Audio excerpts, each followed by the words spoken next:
Hello guys, welcome to at cooked. আমরা আজকে জেনে নেব ঝিঙে আলু মাছের ঝোল। আজকে আমরা এটা জানছি এবং দেখে নিই এটা কেমনভাবে করা হয়।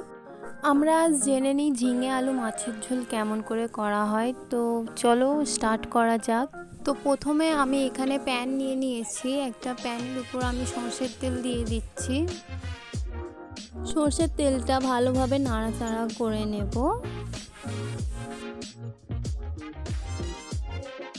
তারপর দিয়ে দেব আমরা পেঁয়াজ।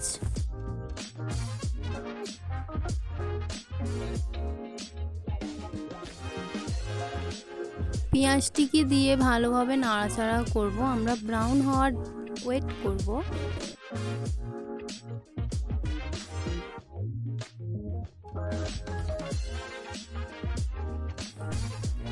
আমাদের পেঁয়াজটা লাল লাল হয়ে আসলে, ব্রাউন হয়ে গেলে তারপর আমরা এতে টমেটো দিয়ে দেব।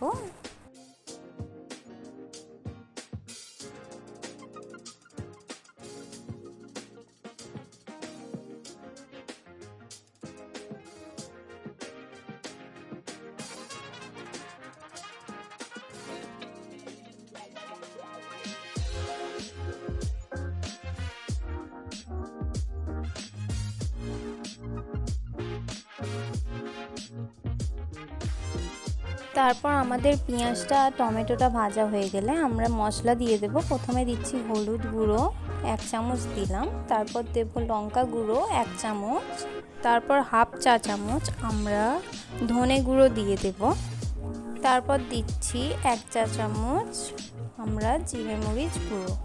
এরপর মাছ রান্নায় অনেকে রসুন দেয় শুধু, আমি এখানে আদা রসুন দুটোই পেস্ট করে দিয়ে দিচ্ছি।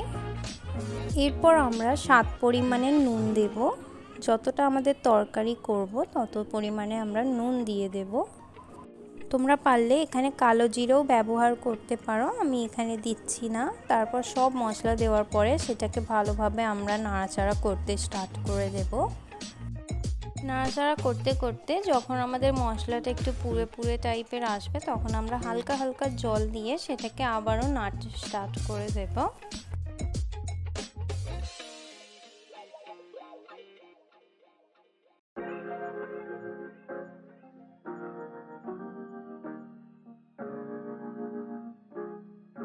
তারপর আমাদের যে কাইটা করছিলাম সেটা একটু ঘন হয়ে আসলে আমরা সেটাতে আলু দিয়ে দেব।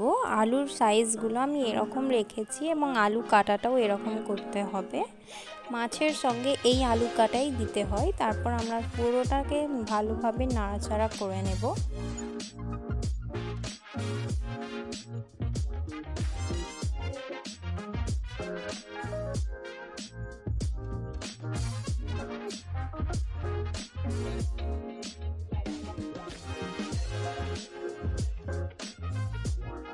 তারপর আমাদের আলুটা একটু একটু সেদ্ধ করার জন্য আমরা সেটাতে হালকা হালকা জল দিয়ে ভালোভাবে আবার নাড়াচাড়া করব, যাতে আলুটা একটু সিদ্ধ হয় আমাদের।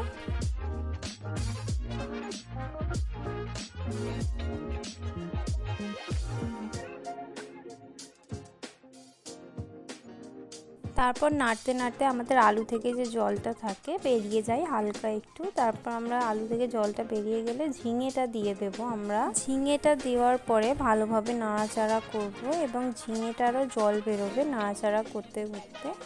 ঝিঙেটা দেওয়ার পর কিন্তু কোনো রকম আমরা জল দেব না, কারণ ঝিঙে থেকে অনেক পরিমাণে জল বেরোয়।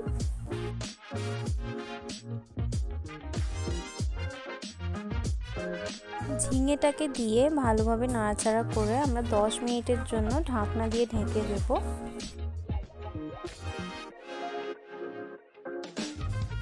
আমাদের 10 মিনিট হয়ে যাওয়ার পর আমরা ভালোভাবে সেটাকে আবারও দেখে নাড়াচাড়া করে নেবে এবং জলটা হালকা হালকা কিন্তু কমে গেছে, দেখবে তোমরা।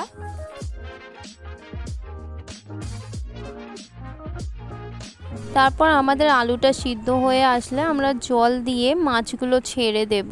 আমি এখানে জল দিয়েছি এবং মাছগুলো ছেড়ে দিয়েছি। এবার আমি ঢাকনা দিয়ে এটাকে ঢেকে দেব আধ ঘন্টার জন্য। আধ ঘন্টা হয়ে গেলে আমরা ঢাকনাটাকে খুলবো এবং দেখব যে আমাদের যে ঝোলটা আছে সেই ঝোলটা একটু কম হয়েছে কিনা এবং আলুগুলো সিদ্ধ হয়েছে কিনা, ঝিঙেগুলো সিদ্ধ হয়েছে কিনা আমরা চেক করব সেগুলো। আমাদের ঝোলটা পাতলা রাখছি আমি ওই জন্য এখানে দেখুন আমাদের ঝোল থেকে তেল বেরিয়ে গেছে, দেখতে পাচ্ছ আমি ঝোল থেকে তেল বেরোনোটা দেখাচ্ছি। যখন ঝোল থেকে তেল বেরিয়ে যাবে তখন তরকারিটা পারফেক্ট হয়ে যাবে। কিন্তু তোমরা যদি ঝোল কম রাখতে চাও এর থেকে, তাহলে তোমরা ঝোলটা একটু কমিয়ে নিও। আর আমি এখানে এটা নাবিয়ে নিচ্ছি, এটা আমাদের হয়ে গেছে, এবার আমরা সার্ভ করব। যদি তোমাদের এই ভিডিওটা ভালো লেগে থাকে তাহলে একটা লাইক, শেয়ার অ্যান্ড সাবস্ক্রাইব করে দিও। আবার দেখা হচ্ছে নেক্সট ভিডিওতে, আজকের জন্য এতটাই।